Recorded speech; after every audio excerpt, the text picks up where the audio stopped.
आकाशवाणी रांची से प्रस्तुत है प्रादेशिक समाचार।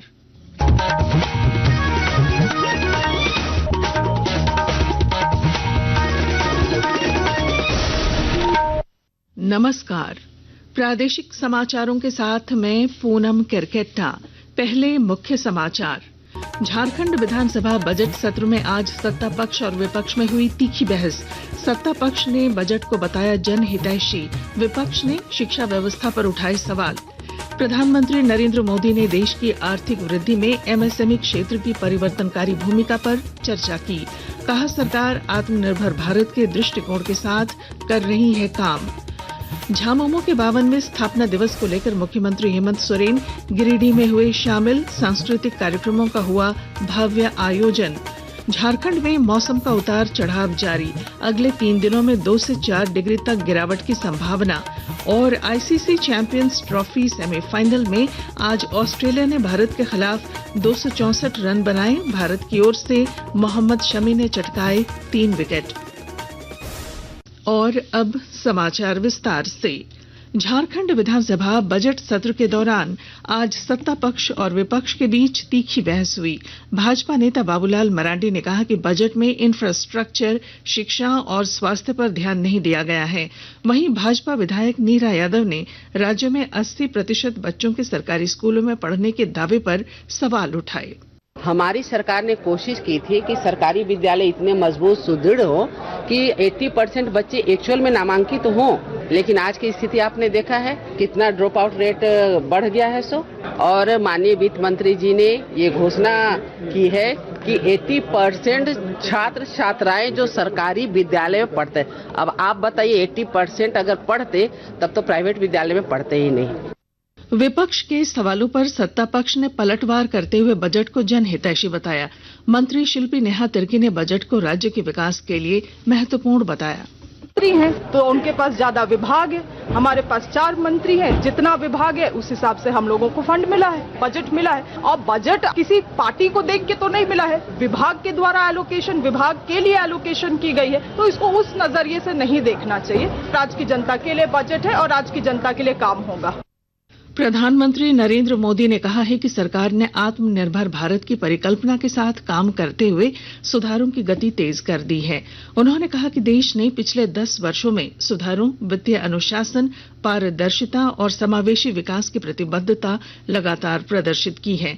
अर्थव्यवस्था में सूक्ष्म, लघु और मध्यम उद्यम एमएसएमई के महत्व के बारे में श्री मोदी ने कहा कि यह देश की आर्थिक वृद्धि में परिवर्तनकारी भूमिका निभाते हैं।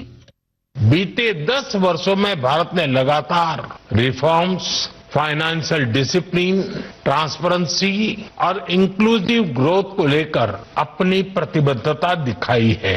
कंसिस्टेंसी और रिफॉर्म्स का एश्योरेंस एक ऐसा बदलाव है जिसकी वजह से हमारी इंडस्ट्री के भीतर नया आत्मविश्वास आया है। मैं मैन्युफैक्चरिंग और एक्सपोर्ट से जुड़े प्रत्येक स्टेक होल्डर को ये विश्वास दिलाता हूं कि ये निरंतरता आने वाले वर्षों में ऐसी ही बनी रहेगी।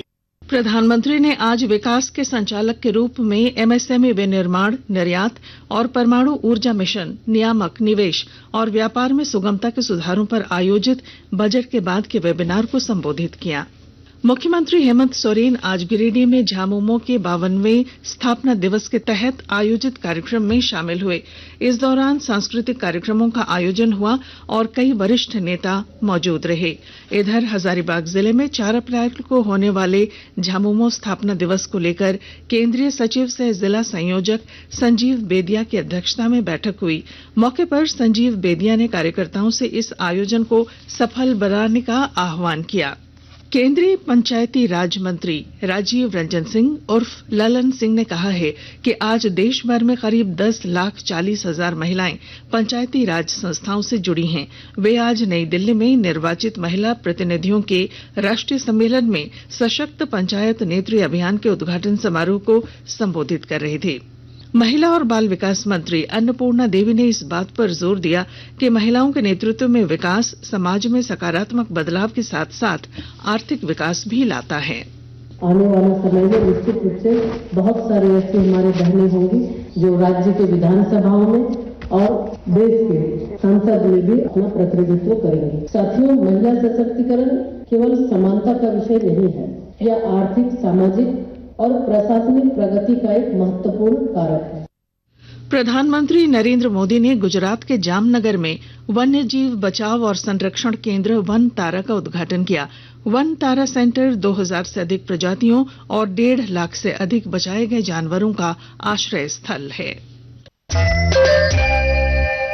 आकाशवाणी के ताजा तरीन समाचारों के लिए आप हमारी वेबसाइट news.on.air.gov.in पर लॉग ऑन कर सकते हैं।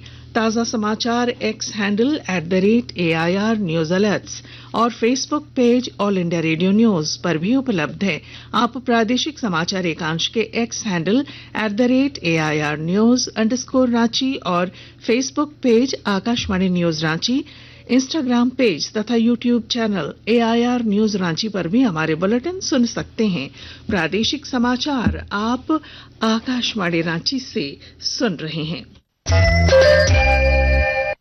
मुख्य निर्वाचन आयुक्त ज्ञानेश कुमार ने सभी मुख्य निर्वाचन अधिकारियों, जिला निर्वाचन अधिकारियों और बूथ स्तर के अधिकारियों को सभी वैधानिक दायित्वों को पारदर्शिता और लगन से पूरा करने का आह्वान किया है। श्री ज्ञानेश कुमार नई दिल्ली में आज सभी राज्यों और केंद्र शासित प्रदेशों के मुख्य निर्वाचन अधिकारियों के 2 दिवसीय सम्मेलन को संबोधित कर रहे थे। उन्होंने अधिकारियों को राजनीतिक दलों के प्रति सुलभ और उत्तरदायी होने का निर्देश दिया। देवघर में 6 मार्च से शुरू हो रहे 3 दिवसीय राजकीय बैद्यनाथ महोत्सव में मिनी भारत की झलक देखने को मिलेगी। विस्तृत जानकारी के साथ हमारे संवाददाता। देवघर में 6 मार्च से शुरू हो रहे 3 दिवसीय राजकीय बैद्यनाथ धाम महोत्सव की तैयारियां पूरी कर ली गई है। इसमें बॉलीवुड कलाकार के साथ साथ झारखंड सहित राजस्थान, आसाम, बिहार, बंगाल, पंजाब, उड़ीसा आदि राज्यों के कलाकार अपनी प्रस्तुति देंगे। देवघर के KN स्टेडियम के मंच पर 3 दिन तक यह कार्यक्रम चलेगा। 6, 7 और 8 मार्च को यह कार्यक्रम अलग अलग थीम पर आयोजित की गई है। इसको लेकर उपायुक्त विशाल सागर ने समीक्षा बैठक की। उन्होंने देवघर वासियों से अपील की इस महोत्सव में शांतिपूर्ण ढंग से शामिल होकर इसका आनंद उठाएं। आशीष कुमार अम्बस्ट, आकाशवाणी समाचार, देवघर। महिला एवं बाल विकास मंत्रालय द्वारा पोषण पहेली के तहत पोषण जागरूकता अभियान चलाया जा रहा है।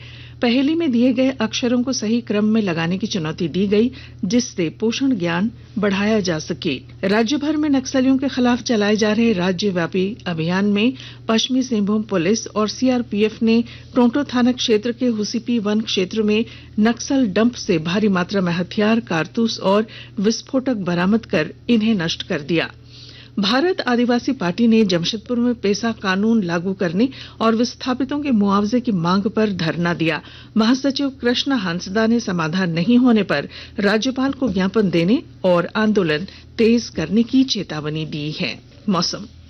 पिछले 24 घंटों में झारखंड का मौसम शुष्क रहा। सबसे अधिक तापमान 36.7 डिग्री सेल्सियस सरायकेला में रिकॉर्ड किया गया, जबकि सबसे कम गुमला में 9.5 डिग्री सेल्सियस रहा। रांची मौसम केंद्र ने जानकारी दी है कि आने वाले 3 दिनों में झारखंड के अधिकतम तापमान में 2 से 4 डिग्री तक की गिरावट आने की संभावना है। क्रिकेट। दुबई में चैंपियंस ट्रॉफी क्रिकेट टूर्नामेंट के पहले सेमीफाइनल में ऑस्ट्रेलिया ने भारत को 265 रन का लक्ष्य दिया है। टॉस जीतकर पहले बल्लेबाजी करते हुए ऑस्ट्रेलिया की टीम 50वें ओवर में 264 रन पर सिमट गई। स्टीव स्मिथ 73 और एलेक्स कैरी 61 रन बनाकर आउट हुए। मोहम्मद शमी ने भारत के लिए 3, रविंद्र जडेजा और वरुण चक्रवर्ती ने 2-2 और हार्दिक पांड्या तथा अक्षर पटेल ने 1-1 विकेट लिए। कल दूसरे सेमीफाइनल में लाहौर में न्यूजीलैंड का मुकाबला दक्षिण अफ्रीका से होगा। फाइनल रविवार को होगा। और अब अंत में मुख्य समाचार। झारखंड विधानसभा बजट सत्र में आज सत्ता पक्ष और विपक्ष में हुई तीखी बहस। सत्ता पक्ष ने बजट को बताया जनहितैषी, विपक्ष ने शिक्षा व्यवस्था पर उठाए सवाल। प्रधानमंत्री नरेंद्र मोदी ने देश की आर्थिक वृद्धि में MSME क्षेत्र की परिवर्तनकारी भूमिका पर चर्चा की। कहा, सरकार आत्मनिर्भर भारत के दृष्टिकोण के साथ कर रही है काम। झामुमो के 52वें स्थापना दिवस को लेकर मुख्यमंत्री हेमंत सोरेन गिरिडीह में हुए शामिल। सांस्कृतिक कार्यक्रमों का हुआ भव्य आयोजन। झारखंड में मौसम का उतार चढ़ाव जारी, अगले 3 दिनों में 2 से 4 डिग्री तक गिरावट की संभावना। और आईसीसी चैंपियंस ट्रॉफी सेमीफाइनल में आज ऑस्ट्रेलिया ने भारत के खिलाफ 264 रन बनाए। भारत की ओर से मोहम्मद शमी ने चटकाए 3 विकेट। और इसके साथ ही आकाशवाणी रांची से प्रादेशिक समाचार का ये बुलेटिन समाप्त हुआ। अगला प्रादेशिक समाचार बुलेटिन कल सवेरे 8:30 बजे प्रसारित किया जाएगा। नमस्कार।